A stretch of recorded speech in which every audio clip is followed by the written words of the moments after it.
മറ്റുള്ളവർ കളിയാക്കുന്നതായാലും സത്യർക്ക് അങ്ങനെ ഒരു പ്രതിഷേധം പോലെ ആയിരുന്നോ? വേറെ ആരും വേണ്ട, എന്നെത്തോളം ഞാൻ മതി, അങ്ങനെ ഇതാണ്?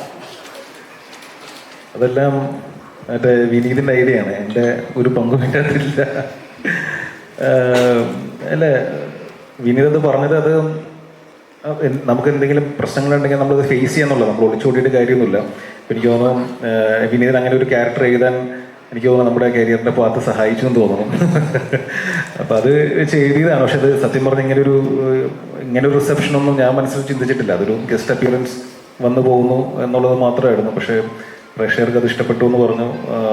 ഒരുപാട് മെസ്സേജും സാധനങ്ങളെല്ലാം വന്നു. അപ്പോൾ പ്രേക്ഷകർക്ക് നന്ദി. എനിക്കതിൻ്റെ പ്രൊമോഷൻ പരിപാടിക്കൊന്നും പങ്കെടുക്കാൻ പറ്റിയില്ല, ഞാൻ കൊൽക്കട്ടയിലായിരുന്നു. വിനീത് ഇങ്ങനെ പല പ്രാവശ്യം വിളിച്ചിരുന്നു, അതിന് എത്താൻ പറ്റിയില്ല. ഞാനിപ്പോൾ റീസെൻ്റ്ലിയാണ് വന്നത്. പക്ഷേ ആ സിനിമ സ്വീകരിച്ച പോലെ തന്നെ ഈ സിനിമയും പ്രേക്ഷകർ സ്വീകരിക്കുമെന്ന് വിശ്വസിക്കുന്നു.